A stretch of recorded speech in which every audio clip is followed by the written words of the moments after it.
Good evening, it's Michael here from Michael's Card Art, and I've got a very quick little project for us tonight. It's, what night is it? It's Monday night, and it's late.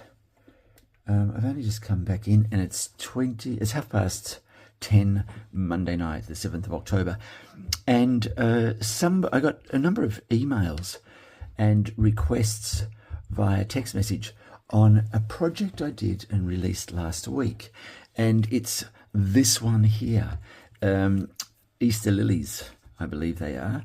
And the interest that was generated here was not so much in the texture of the flowers, which I thought might have, but and just on that point, the paper that I'm using here is 300 GSM, but it's a woven finish on it, so it looks a little bit like linen. I'm going to show you two different, same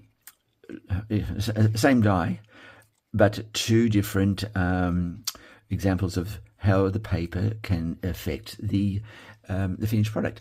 So on the left here is the linen 300 GSM compressed look, and on the right is the just a standard 300 GSM white with no linen look. And you can see there's a marked difference, the way the color is taken up in the paper and various other things. But yes, I really do like the texture on this, and I only came to realize that it wasn't the same paper this evening when I was preparing this card for the video. Anyway, I say that because there are some very good effects to be achieved when you change the texture of your paper, if you like. And I'm doing some work with some homemade paper where you pulp the mass of paper with a lot of water in your blender, and then you dry it on a screen, and that is giving a really nice texture as well. So you're going to see a bit more of that coming down the line from this end. But tonight, the questions that came in were not around so much the colouring and all that, but around what was the background and how did I achieve that. So I'm going to just show you what I did with that background. The rest of it is fine. You will know how to do that from the previous videos that I've done, which talk at colouring and placement of various objects. But I will show you this here, and if you look at it more closely, you will see that it has got texture, because I've embossed this, and I've also, you can see I've printed it, and then I've also coloured it, because this was a white piece of cardstock to start with. So I'm going to take you through those those 4 steps, and there's a couple of little tips along the way. So just to remind you, we have cut it to size, then we've printed it, and this is the sheet music you can see there. We've printed it, and then you've got some embossing and colouring. The question is, but what was the order that all that was done? And there is a very specific order, because otherwise, all right, well, that was my other electronic device alerting me to something. So let me just turn that down very quickly. And okay, just about done. Here we go. Right. There is a specific order that you must follow when you're doing this process, because otherwise you're going to run the risk of either eliminating the printed product that you've already placed down, or flattening the embossed product that you've placed in there. So this is the order that you must follow if you want to have a nice textured finish like that. Okay, so the first thing you're going to need is your stamparatus. Now, there's many versions of this beast, but basically what it is, it's a mechanism by which to allow you to print and reprint on the same spot so that you get a better outcome from printing, if you like. So let me show you what I mean by all of that. And these magnets are so strong, and I tell you what, when they collide together, like that. See, you can see the ends are missing off a couple of these. It's the force that they have. You wouldn't want to get your fingers in the road. All right, so here we've got a card size, and in this case it's 12.5 by 10 centimeters. Now what I'm doing, I'm just locking it into place with a glue dot, because what you'll find is this, it's a retired stamp set from Stampin' Up. It's retired, but you can see it overshadows the size of my piece of paper that's going to be used in the printing of this. So what I'm trying to do, I'm just going to get it in position on the screen, because this is what you do. You attach it to the glass or perspex sheet at the start, and I'm just going to put a glue dot down there so that, yes, that's it there, so that the paper doesn't move, because I can't put the magnets on the paper, because that will prevent the image being applied to the piece uniformly. So what I'm just doing here is putting a glue dot under the sheet of cardstock that I've got, and a glue dot is simply just a dot of adhesive glue that you can extract from that sheet and just apply in such a manner. Okay, so that's not going anywhere. Now let's ink up our stamp set. Now it needs to be done, well, in the next video I'm going to show you a way where it's not done evenly, but what I was going to say, it needs to be done evenly in this case because it's a direct print. You'll see what I mean by, when we do the next video, what uneven color application looks like and how to achieve that. So here we go, we've stamped our image. We're now going to shut the lid and bring that over, and there we go, nice and even. Now should that not be an even distribution of color, e.g. here, it's not even, and the reason it's not even is, you know, stamp sets tend to move around, they tend to buckle a bit, you may have an uneven surface. There's a lot of reasons why you may not have may not achieve even coverage in the first move. We have achieved it now, but if without this stamparatus I would not have been able to do that double stamp and know that I was getting it on the exact same spot where the first stamp footprint was, if that makes sense. All right, so Stampin' is invaluable. You'll use this device also for things where when you're coloring the image, you've stamped it, you now want to color it, and to give it a really strong definitive outline after you've colored it, because the color application will remove some of those fine outlines, details, and then you'll re-stamp it again, and that will give you that intense burst of a color outline. So an invaluable tool if you don't already have one. Now I'm going to just remove that, and we're going to move into our next step, which is the embossing of that. And there you go, you just remove the cardstock, clean this off, and put that away. Now I've just got an old cleaning cloth which serves as my chamois as well as, and I'm giving it a good vigorous scrub and putting that back in its case. Okay, all right, I'll just let that dry while I put this away. Now it doesn't matter what embossing folder you're going to use for this project, it doesn't matter. So the reason I say that is because you don't have to go out and buy this specific embossing folder, and so I've just chosen the one that I did, which, and it fits into this one here. It's a three-dimensional embossing folder, so the image is very clear, but not as clear as when I took it out and then started to apply the color to it. And that's what we're going to do in our third stage of preparing this sheet here. So, all right, here we go. We've got our embossing folder. I want the image to be on the top, so therefore I'm looking for the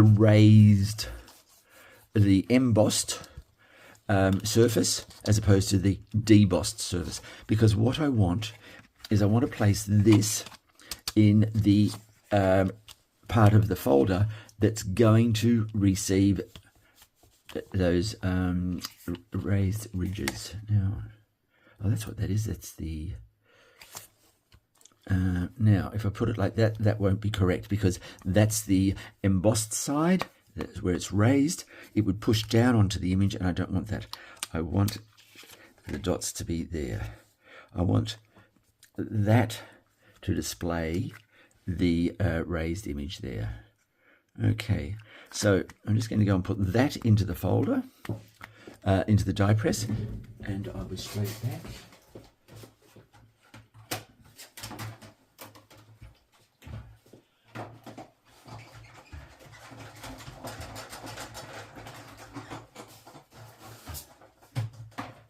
I'll give it one more pass through the die press.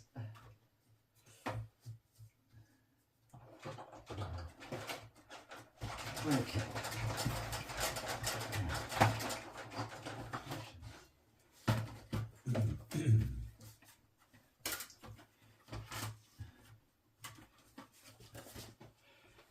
And what I did then, just as another little tip, I did use, I created a shim. A shim in die, in cardcraft, is it's a tool that goes with the die cutting plates, and it can merely be a piece of A4 cardstock. But what it does, or it could be a piece of cardstock, or it could be a piece of a thickened plastic.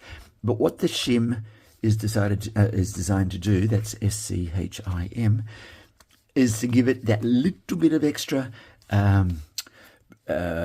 thickness that the wheels have to pass over, and therefore creating an even more distinctive emboss. Now look at that.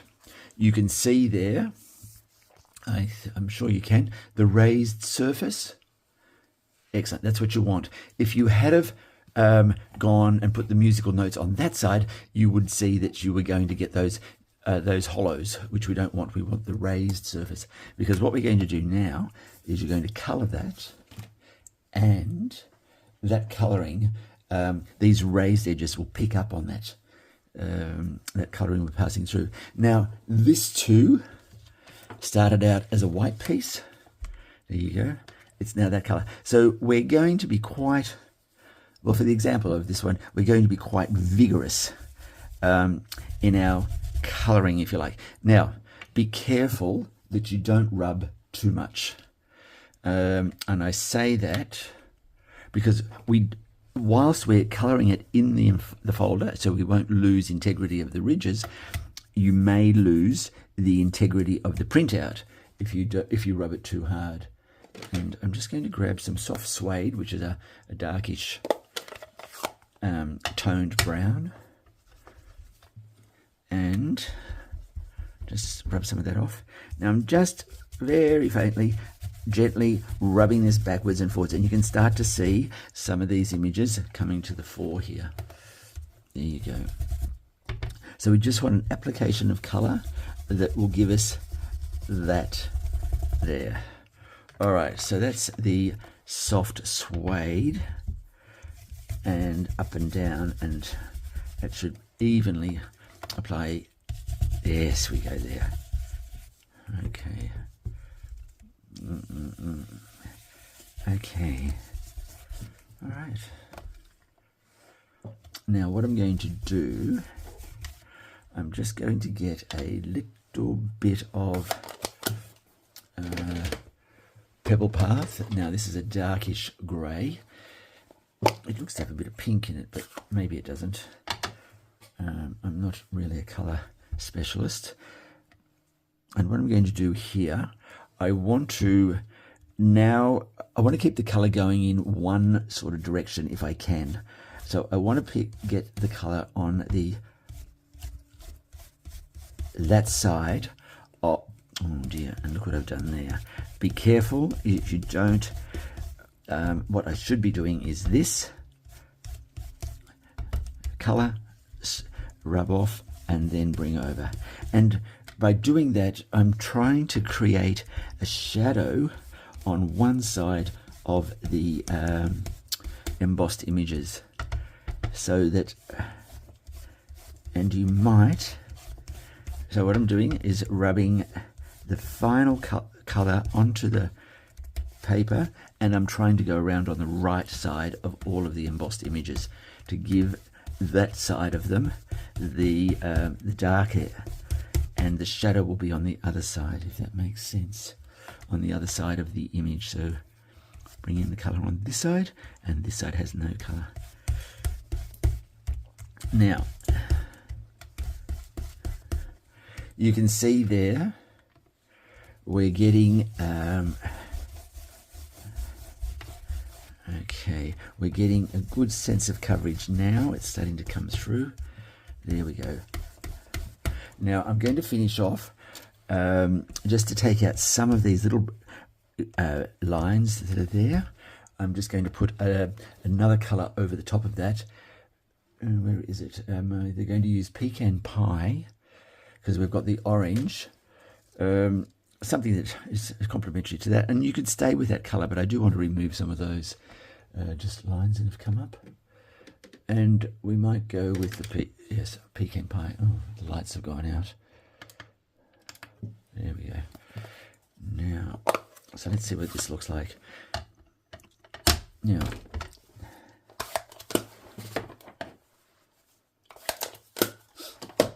all right. Now apply the ink, rub it off. Just make sure that hasn't moved. And okay, see that gorgeous, gorgeous, gorgeous colour. It's coming on now. Yes. Okay, that's good. Now, just keeping the colour turning, the brush turning in the same direction. There we go. Look at that. Very nice. It just takes a little bit of experimenting to see what works, what doesn't work, what you can achieve in terms. So we all know how to stamp, we all know how to emboss, but what else can we do with that knowledge to give us a slightly more refined or a slightly different look with those techniques? And so they're the sort of things that I'm always on the hunt for. Different techniques that people have tried, and what were the results. And see, that there, I really, really like that finish. I think it's just fabulous.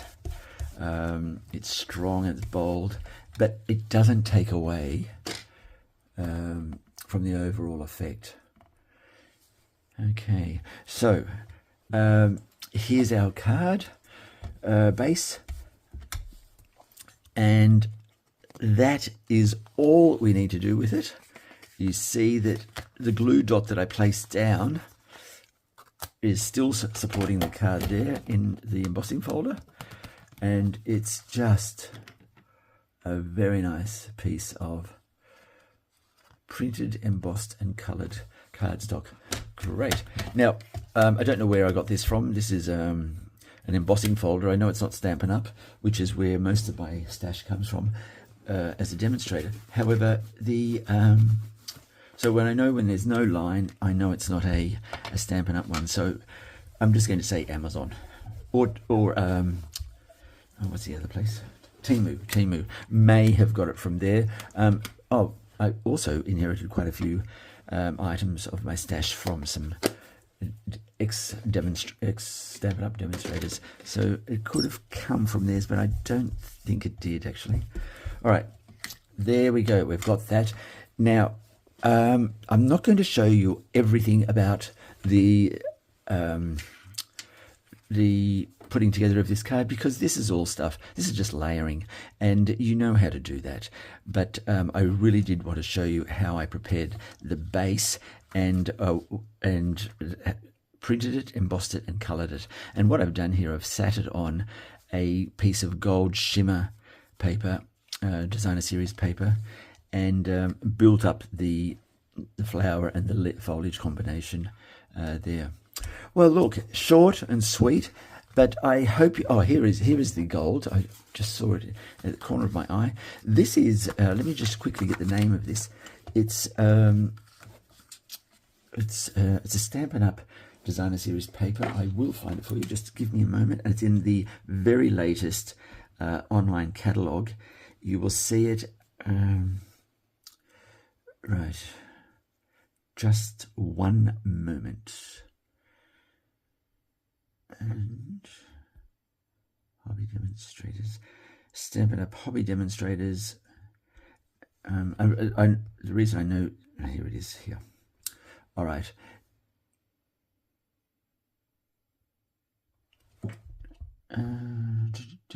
Well, it doesn't say, and I'm so sorry about it. Let me just quickly grab it. It's called Season of Elegance. Just, if I haven't banged on about this paper beforehand, I'm going to quickly take the opportunity to do it now. It's superb.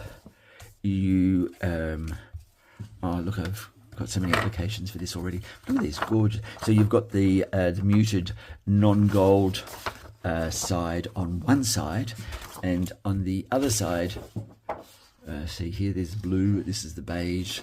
Here's the blue with the gold. That's not part of it. Here is the real red with the gold, and here's the muted side. Oh, it's lovely. And here's the green and gold.